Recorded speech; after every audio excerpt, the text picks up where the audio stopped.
Boa noite, galera. Então, vamos ver aí. Quero ouvir de vocês aí, quero ver os comentários. Quem está entrando, tem alguém entrando aí? Quero ver. Quero saber se o áudio tá bom.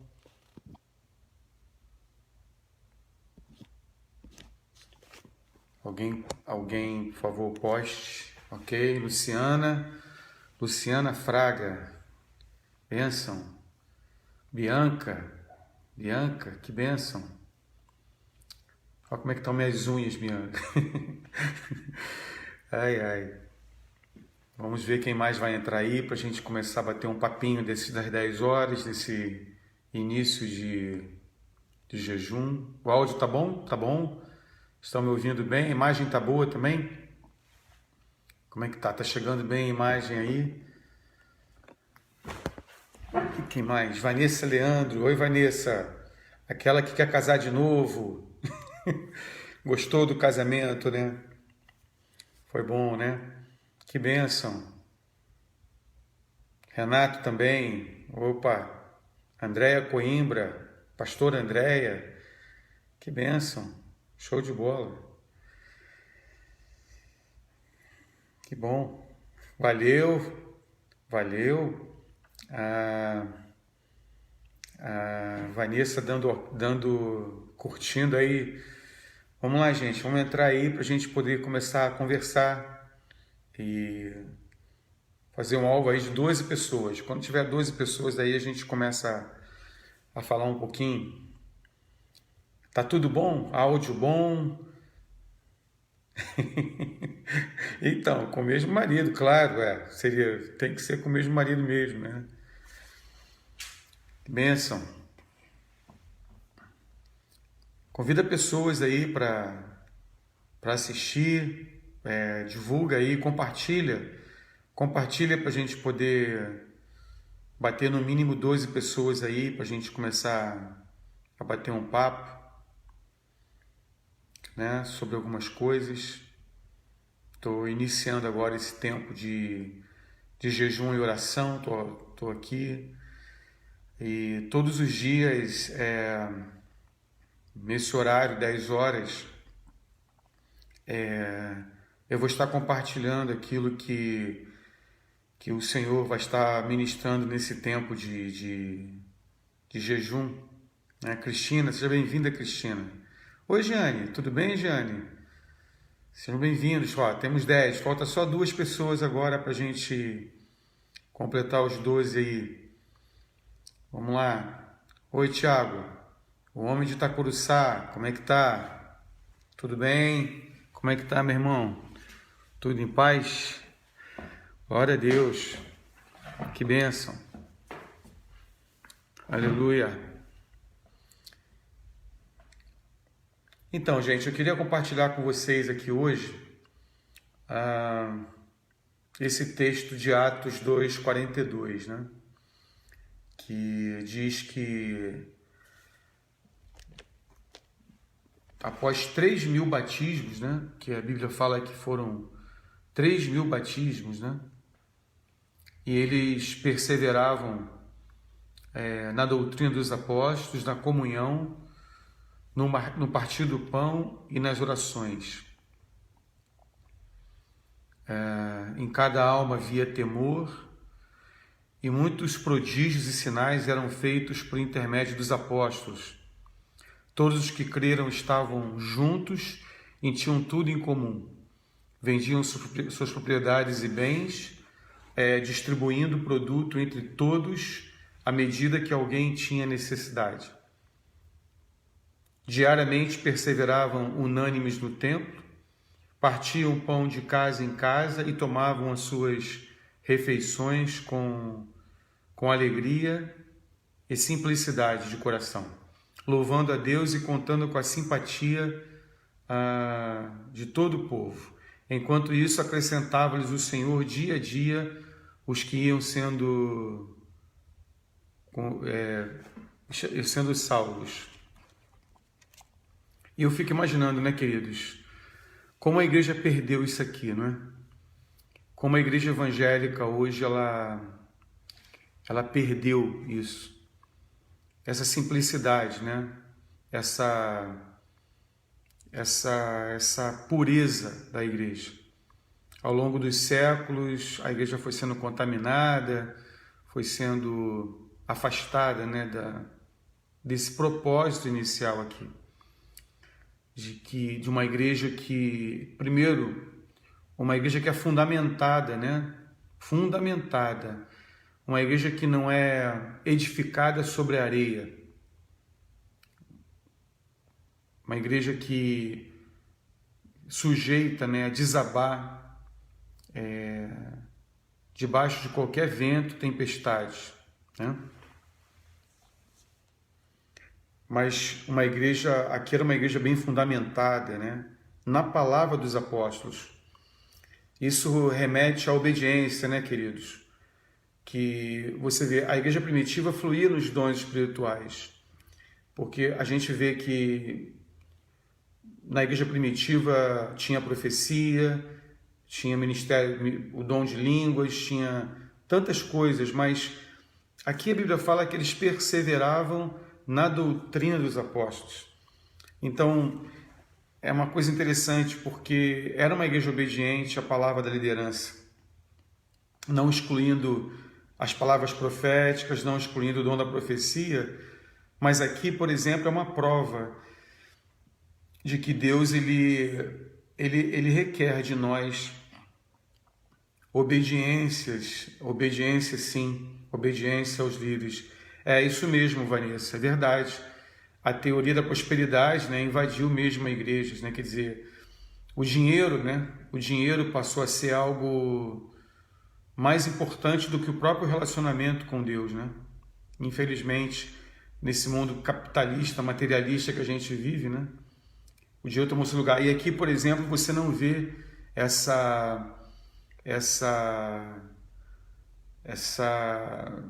esse materialismo, né? Então eles eram puros, né?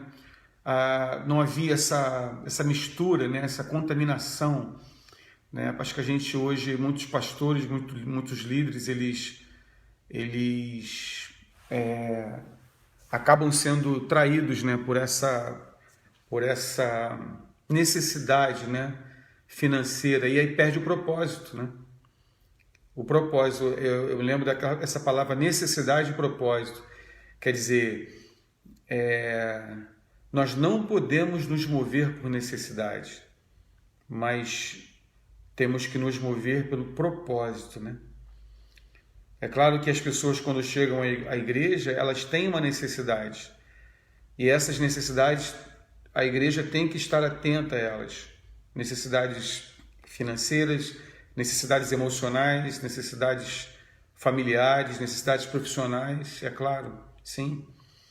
Mas depois de um tempo, nós temos que colocar a pessoa no propósito. Porque se ela se converteu, se ela está na igreja, se ela foi incluída no corpo, é porque há um propósito para isso, né? E aí vem a palavra, porque a palavra dos apóstolos coloca no propósito, né?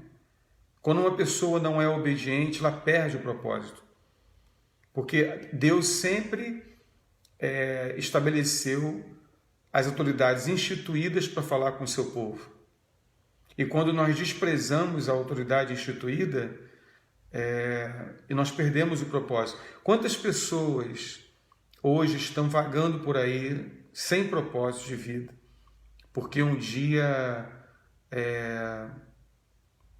não levaram mais em consideração a palavra dos seus líderes, né? De repente, uma pessoa que estava ali obediente, que estava prosperando, que estava crescendo no reino, de repente parece que vem um espírito de independência, autossuficiência, muitas vezes por traumas, né? por decepções dentro da própria igreja. E as pessoas, por estarem vendo os defeitos dos líderes, né? E não focando em Jesus, não focando na palavra. Eu estava postando outro dia para um irmão, né, que falando sobre essa coisa de eu não ouço homens, eu ouço só a Deus. Existe algumas pessoas pensam assim. Mas veja bem a Bíblia, né? A Bíblia foi escrita por homens, né?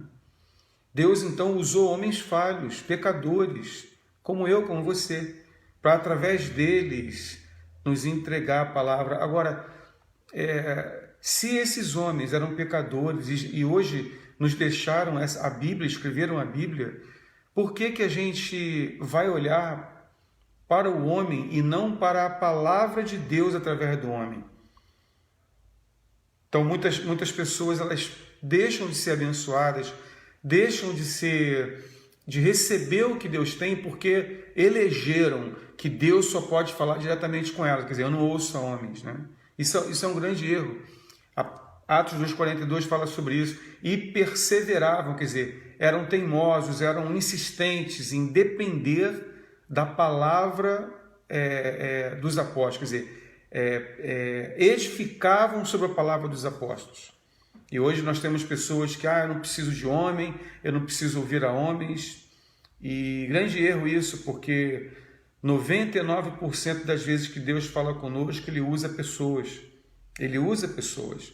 Mas nós temos uma mania, né, de olhar para a imperfeição humana, olhar para os defeitos das pessoas e condicionar, né? Condicionar aquela questão da pessoa estar habilitada a ser usada por Deus por aquilo que nossos olhos veem. Isso é justiça própria, né? Nós deixamos de receber muitas coisas pelo nosso senso de justiça própria, né? Então a palavra é isso aí, José Henrique, Palmeira. Deus fala através dos homens, é verdade. Deus, eu quero falar para você, Deus usou uma mula. Se Deus pode usar uma mula, meu querido, então Ele pode usar qualquer um. Então, se Deus pode usar um animal que é uma mula, como que não vai usar eu, como não vai usar você? Somos pecadores, mas nós temos tanta justiça própria, nós temos tanto julgamento, né? Somos tão cheios de julgamentos pessoais, né? Que muitas vezes perdemos a oportunidade de uma direção, de uma bênção de Deus, porque nós idolatramos o homem, né? Idolatramos a figura humana, né? E achamos que o homem só pode ser usado por Deus ou falar da parte de Deus se estiver dentro dos nossos padrões de justiça. Nossos padrões de justiça. Volta e meia nós seremos surpreendidos por Deus estar usando pessoas que a gente jamais esperaria que Deus usasse elas para falar conosco. Então, não limite Deus, não tente colocar Deus dentro de uma caixa, não tente formatar Deus. Deus não é formatável, Deus não pode ficar enclausurado numa caixa. Deus é livre para fazer da maneira dele, como ele quiser. E se nós acharmos que Deus tem que agir da nossa maneira, nós vamos perder muito tempo com teimosias, perder muito tempo com justiça própria e perdemos muita coisa na vida. Porque às vezes a palavra de Deus que nós estamos procurando no místico, né, que nós estamos procurando na nuvem, que nós estamos procurando no arrepio, que nós estamos procurando no reteté, que também move, né, também move. Mas essa palavra às vezes está numa pessoa que está sentada ao nosso lado no ônibus, no trajeto para o trabalho. Essa palavra pode estar numa pessoa, num mendigo que nós encontramos na rua. Deus pode usar de repente, quem é um mendigo para ser usado por Deus? Deus pode usar quem Ele quiser.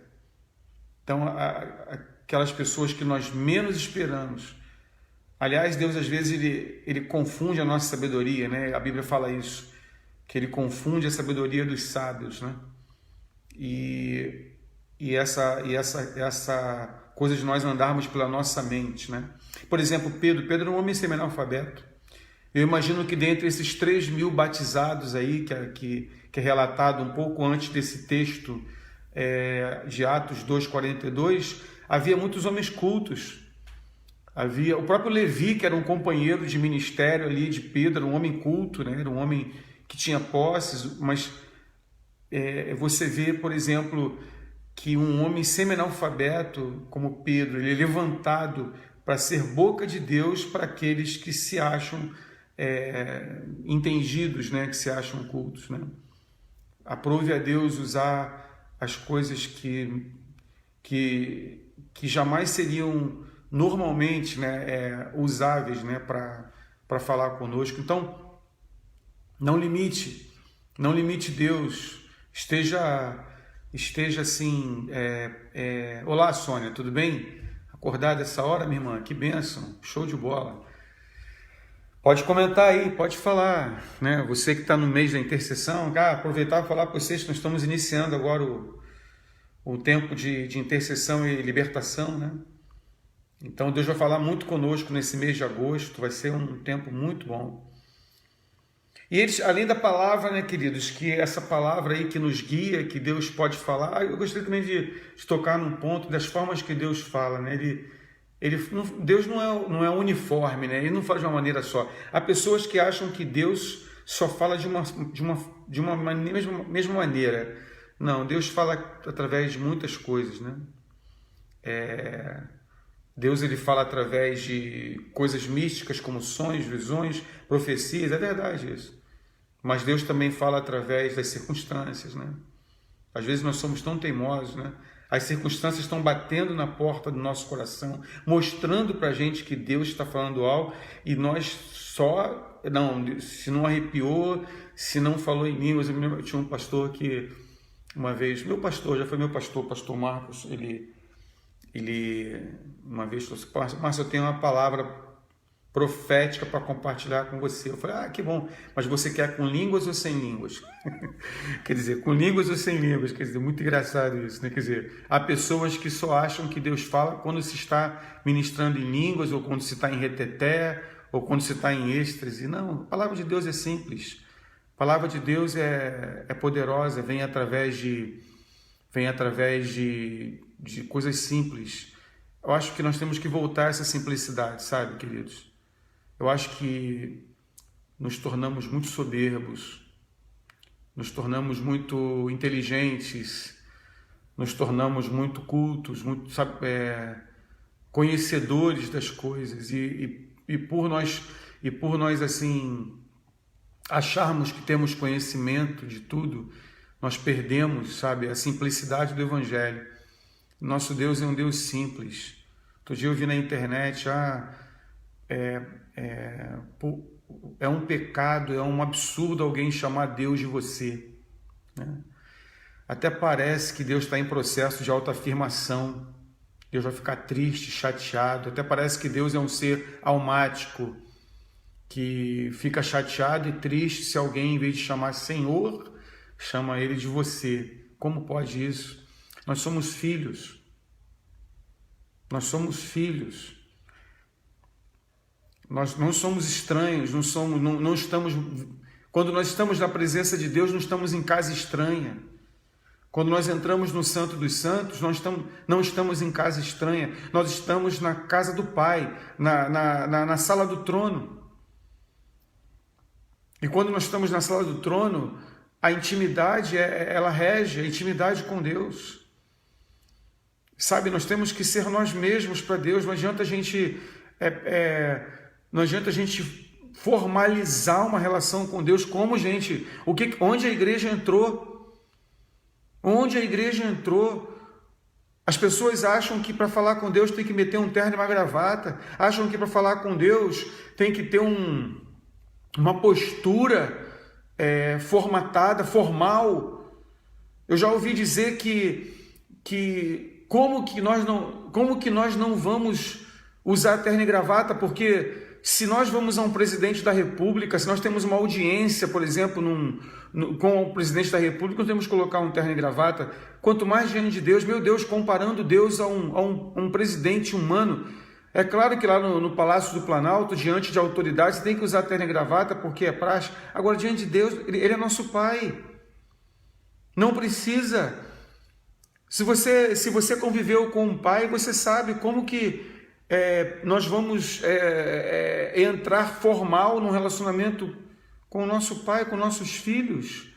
Quando nós estamos em família, nós perdemos toda a formalidade. Vem a unção de simplicidade, é sentar na mesa, é bater papo, é conversar na nossa linguagem, da maneira que a gente sabe falar. Deus não está em processo de autoafirmação. Ele não é um adolescente que está tentando provar que ele é Deus. Não, ele é Deus. Ele tem consciência de quem ele é. Ele não precisa do nosso reconhecimento formal, da nossa oração formal, daquela oração que você faz uma voz diferente. Até parece que Deus vai se emocionar, vai atender mais a tua oração se você impostar a sua voz. Não. Pedro era um homem semi-analfabeto, e ele era um apóstolo, saía da boca de Pedro a palavra. Sabe, querido, que nesses dias você jogue fora toda a formalidade humana, tudo aquilo que a sociedade ensina de comportamento diante de autoridades, sabe? Deus é autoridade? Sim, mas Ele é Pai.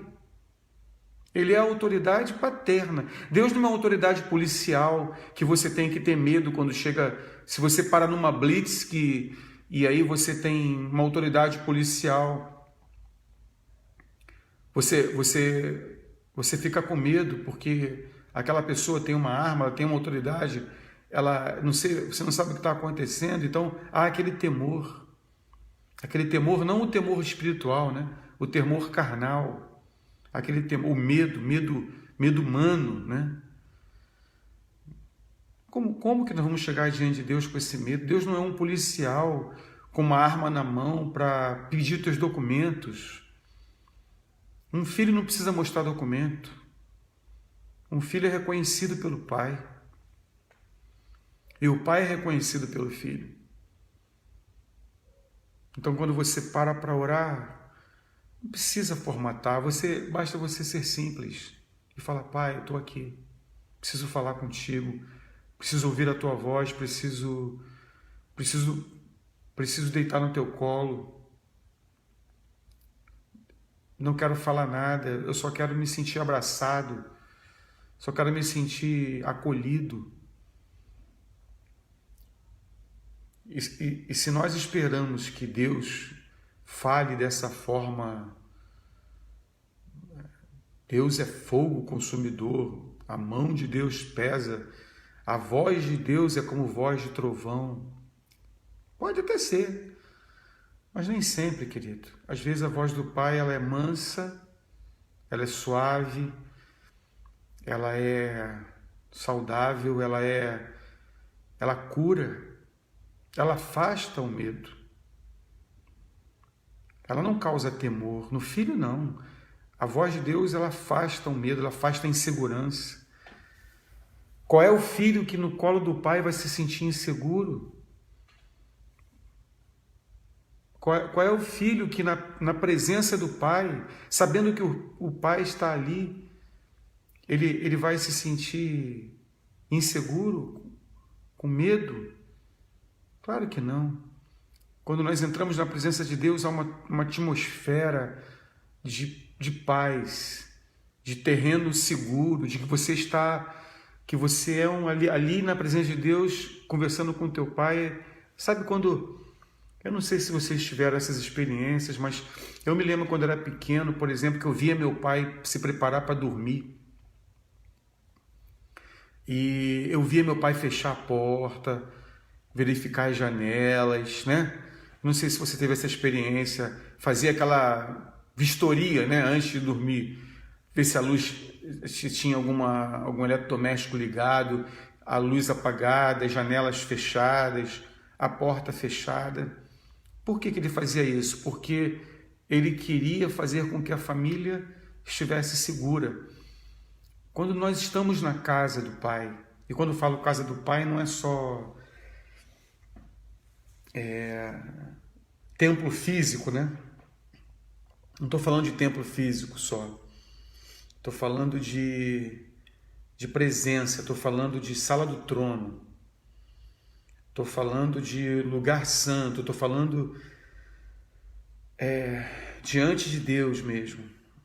Eu quero falar para você que Quando você entra na presença de Deus, é como um pai, ele é como aquele pai que vai fechar todas as brechas. Jamais você vai ficar vulnerável a demônios, a pressões, quando você está na presença do Pai. Então, quando você entra na presença do Pai, Ele fecha as portas do inferno, porque você é a igreja. E as portas do inferno não prevalecerão contra a igreja. Quero te dizer que Deus colocou uma porta entre você e o inferno. E se você está na presença de Deus, e se você crê em Deus, e você se relaciona com Deus, as portas do inferno estão fechadas na tua vida. E é por isso que o salmista diz, no Salmo 91, né? O Salmo 91 que diz: nenhuma maldição chegará na tua tenda. Praga nenhuma chegará na tua tenda, porque Deus é o Pai que fecha as portas do inferno para que nenhuma praga nem maldição atinja a tua vida e o teu coração. É isso que o relacionamento com Deus faz. Segurança. Religião não traz segurança. Religião não traz paz. Religião traz alívio de consciência pesada por dogmas colocados. Então, na medida em que você segue um dogma, um ritual, então aquilo vai acalmar a tua alma. Eu não estou falando de alma, eu não estou falando de você se sentir bem só.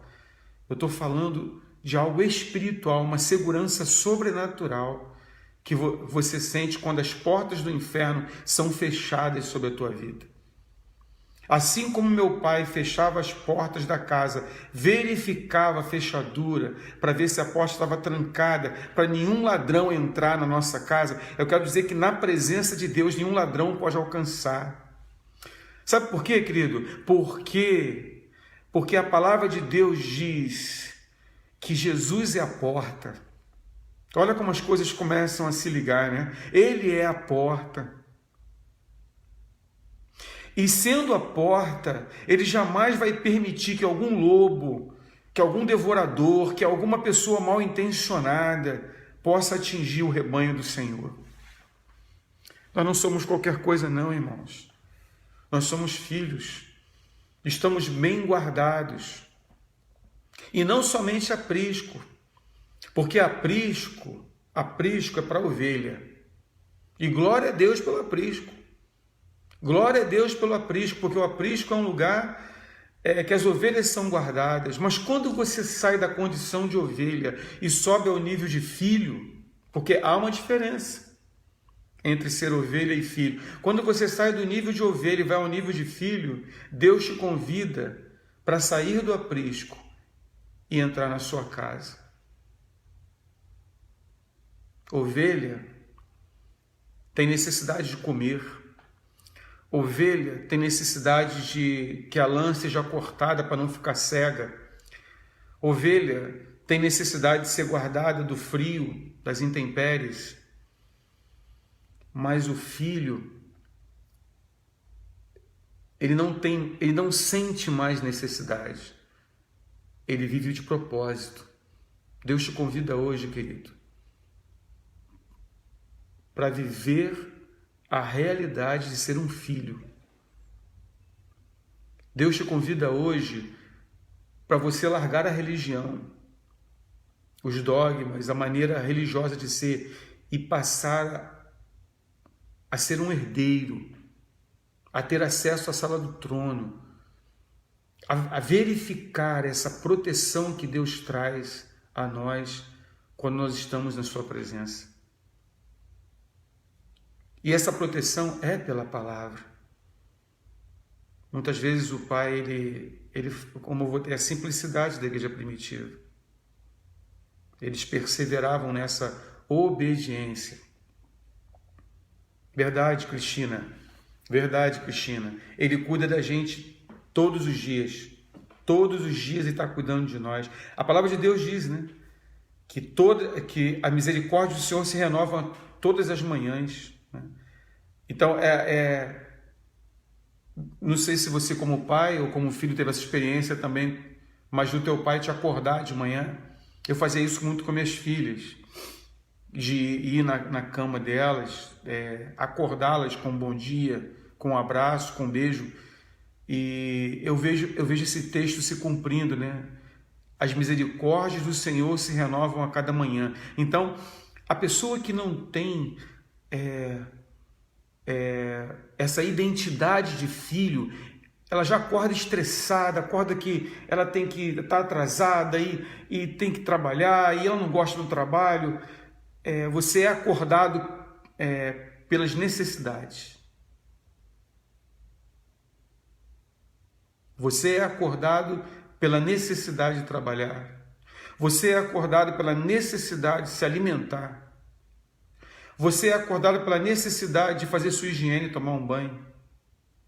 Note como quando você tem uma religião e não intimidade com Deus, você é movido por necessidade. Agora, quando é Deus quem te acorda, meu irmão, quando você já, antes das necessidades, você entende que a tua maior necessidade é relacionamento íntimo com Deus, e você é acordado pelo Pai, você não vai murmurar, você não vai reclamar do trabalho, você não vai reclamar se está calor, se está frio, você não vai reclamar se você não tem um café da manhã de rei ou se você tem só um pãozinho com manteiga e café com leite. Você não reclama. Sabe por quê? Porque quando é o Pai que te acorda, você vai acordar com um propósito. Então você não tem necessidade de trabalhar. O teu trabalho tem um propósito. É diferente, amém? Há uma diferença. Você não acorda para comer. Você sabe que aquele alimento, ele tem um propósito. E se não tiver propósito, meu irmão, jejua. Então eu vejo nesse quadro aqui da igreja primitiva, sabe, queridos, um nível de simplicidade que eu busco isso aqui desde o dia que eu me converti. E é muito difícil. A igreja se distanciou demais disso aqui. A igreja se distanciou dessa coisa de a cada alma havia temor. Essa coisa do versículo 44 que diz: todos os que creram estavam juntos, e tinham tudo em comum. Repartiam, né? A pessoa repartia o seu carro, repartia o seu alimento. Quem tinha muito compartilhava com aqueles que não tinham nada.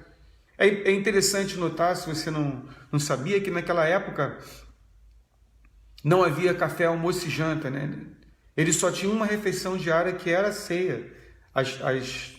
À noite, quando o dia declinava, era perigoso ficar na rua, então eles se reuniam e todos os dias eles ceiavam, né? Todos os dias eles ceiavam. A ceia não era como hoje a gente faz, essa ceia mensal, religiosa, que se você não participar vai para o inferno, esses dogmas, né, de que a ceia é um sacramento, e aí você tem que participar da ceia, pega aquele cálice de suco de uva imitando vinho, nós fazemos isso porque nós temos visitantes e muitas pessoas não entendem, mas a ceia da igreja do primeiro século não tinha nada a ver com um pedacinho de pão e a ceia era uma refeição. E eles estavam sempre juntos, todos os dias. A carta de Judas fala das festas de amor, né? Que eles ceiavam. Quem não tinha nada era abençoado, porque sabe essas festas que cada um leva uma coisa, né? Cada um leva uma coisa. Um leva arroz, outro leva churrasco, um leva maionese, outro leva carne, outro leva isso, molho à campanha. E naquela época havia muitas pessoas que não tinham nada para levar, mas tinham muitas pessoas que tinham coisas para levar. Então você imagine aqueles que tinham chegando com aquilo que trouxeram e aqueles que não tinham nada, e rebotavam na mesa e repartiam. Isso é ceia. A ceia é essa. A ceia é olhar para o teu irmão e entender que você pode abençoá-lo de alguma maneira, não ficar ali egoisticamente pensando só no teu pecado, na tua desobediência, na tua salvação, mas olhar para o próximo e ver se há alguma necessidade, alguma coisa que você pode abençoar a vida dele. Isso é ceia. Esse era o nível da igreja primitiva de comunhão. Eles diz aqui o texto que eles eram unânimes no templo, o templo tinha o seu propósito profético, as reuniões no templo, mas também eles partiam pão de casa em casa. E esse pão de casa em casa não é só um pão físico, mas também o pão da vida, Jesus Cristo. Então também havia um propósito naquela igreja do primeiro século de reunir as pessoas nas casas, porque não é muito fácil você ter comunhão com muita gente, mas quando você tem grupos menores e esses grupos se reúnem nas casas, é mais fácil conhecer as necessidades um do outro, estar atento às necessidades do seu irmão, aqueles que estão chegando para a igreja, poder abraçar, poder dar atenção, né? Poder dar mais atenção, que é o que é necessário. Então, sabe, queridos, essa mensagem eu queria deixar com vocês nessa noite. Sejam simples. Sejam simples. A palavra de Deus é simples. Nosso Deus é um Deus simples. Não há complicação, não há... A gente fica comparando Deus com a nossa realidade aqui humana.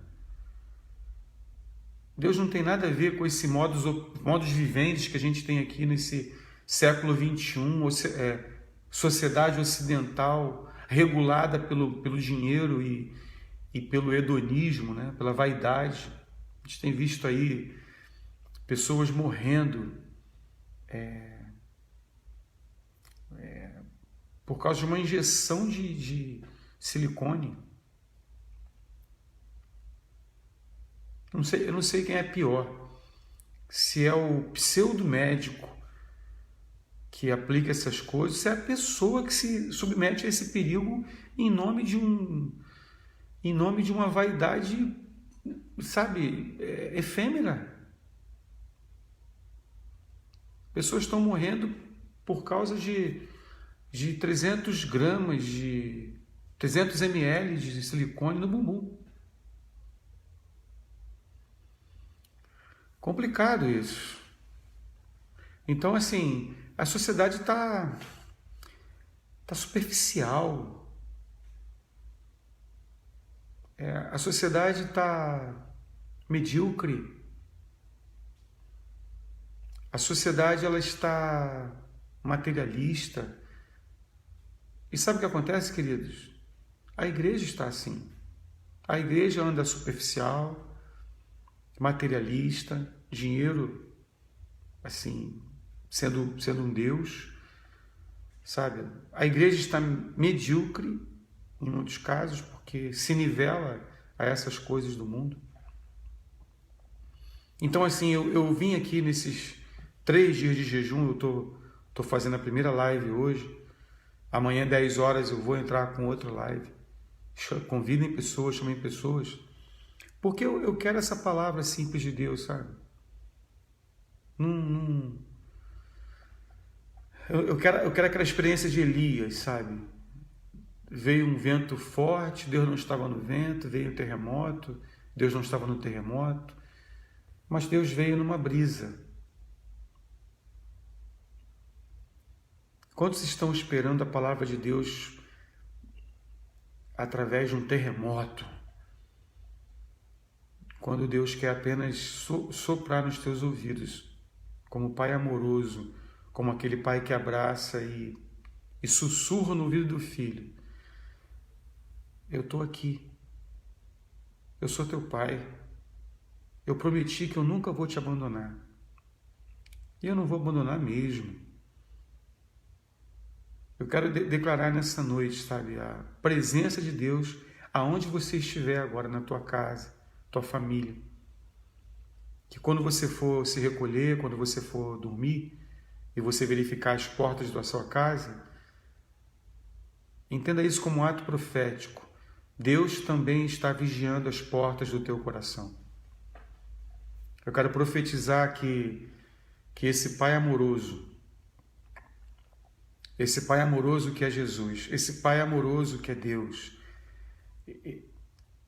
Ele está guardando e protegendo a tua vida e da tua família. E que você possa conhecer esse Deus simples, a simplicidade do Senhor. E possa desfrutar do amor do Pai, que não é complicado. É simples. Basta você se tornar simples. Jesus falou que se nós não nos tornarmos como crianças, não entraremos no reino. Poderemos até entrar para a igreja, poderemos ser até evangélicos, mas ser evangélico é uma coisa, entrar para o reino é outra.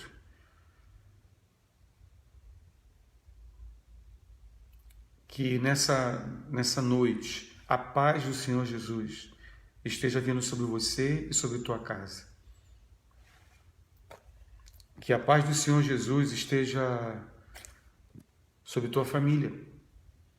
Que, como diz o Salmo 91, nenhuma praga chegue à tua tenda, nenhum mal chegue até você. Que você tenha paz na tua vida. E essa paz não tem nada a ver com religião. Essa paz é uma paz que vem de relacionamento com Deus. Da simplicidade do relacionamento com Deus. É só você falar com Deus, Ele vai falar com você. E se tornar como criança é isso, perder a maldade, sabe, gente? A vida, ela é, às vezes, né? Ela nos maltrata tanto e tantas vezes que ao longo dela nós vamos perdendo essa simplicidade. Nós passamos a ser pessoas maldosas, maliciosas, desconfiadas,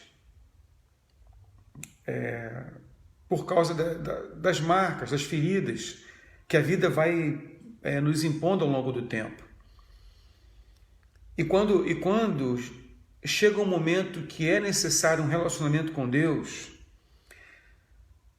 sabendo que Deus tem essa simplicidade, nós temos que nos desarmar, sabe? Porque Deus não é homem, então a gente vai conversar com Deus como a gente estivesse conversando com pessoas. E o homem, ele pode fazer isso, nos machucar, nos ferir, trair, ser ingratos conosco, nos decepcionar. Isso é natural. Mas a gente sofre tantas decepções, tantas ingratidões, que aí a gente vai falar com Deus, a gente leva essa carga de malícia, essa carga de ferida para Deus. E como é que a gente vai falar com Deus, sendo Ele tão simples, com essa carga toda de histórico, né, de sofrimento? É por isso que a gente tem que retornar, como Jesus falou, aquele que não voltar a ser criança, quer dizer, você deve lembrar quando você era criança, que você não via maldade em nada. É isso que Jesus está falando.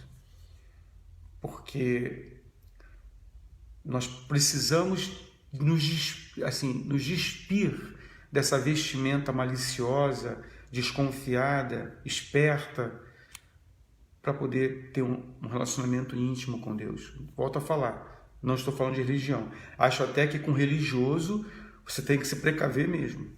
Até acho que muitas vezes você tem que vestir a armadura, que fala em Efésios, mais contra homens do que o próprio inimigo espiritual, o diabo. Acho que tem homem que é mais nocivo do que o próprio diabo. Então nós temos que ser sábios, nós temos que ser prudentes como as serpentes, A minha amiga Marise, da faculdade, a Mônica também estão assistindo. Eu não sei se elas lembram, mas nós fizemos uma vez uma visita ao Instituto Vital Brasil, lá em Niterói. E a gente foi fazer um trabalho lá de soro antiofídico, não sei, eu não me lembro se era farmacologia, não sei, não me lembro. Só sei que ali eu aprendi uma coisa muito interessante, foi que o cara que cuidava das cobras, ele estava com uma cascavel lá naquele criador de cobras ali, e ele ensinou que a cobra ela não ataca. Ela só ataca em duas circunstâncias. Se você estiver ameaçando a ninhada dela, perto da toca lá, então ela vai proteger nela, ou se você pisar na cobra e ela não puder correr. Eu me lembro disso até hoje. Eu me lembro que quando o apóstolo Paulo fala que nós temos que ser simples como as pombas e prudentes como as serpentes, eu entendi. A gente tem que correr o máximo possível das agressões humanas, fugir da violência, né? Mas tem uma hora que nós ficamos encurralados ou nossa família está em risco, nós temos que nos defender a nossa família, defender a nossa própria integridade. Mas nós não podemos ser assim com Deus. Não precisamos nos defender de Deus. Para Deus nós temos que ser simples como as pombas. Nós temos que ser frágeis. Temos que nos fragilizar. Fisicamente, emocionalmente, temos que nos fragilizar para que possamos então desfrutar dessa presença de Deus. Amém? Quero agradecer a vocês por estarem me ouvindo esse tempo aí. Eu vou concluir agora o vídeo, vai estar lá disponível, quando você quiser ver desde o início, está lá disponível. Se você tiver um alvo de oração, uma necessidade, se você tiver algo que você precisa de oração, manda para mim uma mensagem aqui no Facebook, ou pode mandar pelo Zap. O meu Zap você está aí na tela, ou pode ligar mesmo direto no meu telefone, qualquer hora da noite. Eu vou estar agora 3 dias jejuando e orando, só vou sair daqui agora terça-feira à noite. Estou iniciando agora esse período de jejum, então pode compartilhar. Se você tem algum pedido, pode fazer. Se você quiser conversar, estou à disposição, qualquer assunto. Se você quiser bater um papo, compartilhar algum problema, se você quiser extravasar, se você quiser repartir, eu vou estar consagrado esse tempo para isso, a buscar o meu Pai, porque quando a gente fala com o Pai, não pode ser no meio do tumulto. Por isso que eu estou jejuando e orando 3 dias. A gente tem que realmente se retirar. Então eu estou aqui buscando o Senhor nesse sentido. Amém, queridos? Estou à disposição para vocês. Um beijo em todos. Uma noite de sono abençoada para vocês.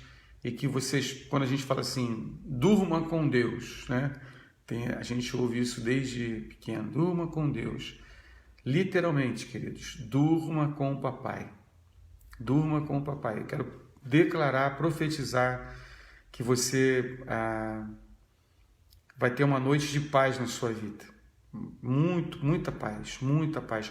Que toda angústia, que toda ansiedade, toda crise, que a paz de Jesus esteja vindo como uma nuvem sobre essas coisas, e que essa nuvem possa trazer um ambiente de presença de Deus, da presença de Deus, e que, independente de religião, que você possa fazer um alvo na tua vida de relacionar-se intimamente com o Senhor e possa vê-lo como Pai, não como um Deus distante, não como um ser inacessível, mas como um ser simples,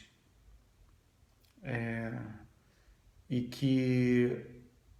que atende a oração e supra a necessidade e fala e atende os pedidos daqueles que agem com simplicidade. Fiquem na paz, Deus abençoe a todos vocês. Oi, Elaine, seja bem-vinda. Mandei um tchauzinho para você. Elson, meu grande amigo, é da faculdade. Amo vocês. Quero declarar aqui para o Elson, para o Ismar, para a Marise, para a Mônica. Vocês são pessoas muito especiais para mim. Você sabe o que eu estou falando. Eu nunca soube expressar muito bem isso. Mas vocês são muito especiais para mim. Eu sei que Deus me colocou ao lado de vocês com um propósito. E o propósito foi amar e ser amado por vocês. Eu agradeço a Deus por ter feito parte da turma mais amorosa, mais simpática, mais aconchegante que a UF já conheceu. Eu louvo a Deus por todos vocês. Vocês são maravilhosos. Amo mesmo de paixão vocês. Amo mesmo. Deus abençoe a cada um de vocês. Amém? Então tenha um fim de semana abençoado, um domingo abençoado. Quero dizer que é para todos que estão me ouvindo, amanhã nós teremos uma programação especial aqui na igreja. Teremos uma noite de batismo nas águas, vai ter também ministração da ceia. Vai ser um dia de muita presença de Deus e comunhão. Quero convidar vocês todos para estarem aqui e vai ser um grande prazer para mim receber vocês amanhã. Convide pessoas para a gente poder ter isso aqui, que a gente viu em Atos 42. Palavra de Deus, comunhão, oração, simplicidade, né, que é o que Deus realmente requer. Deus abençoe a todos, tenham uma boa noite, fiquem com Deus, em nome de Jesus. Amém. Tchau, queridos.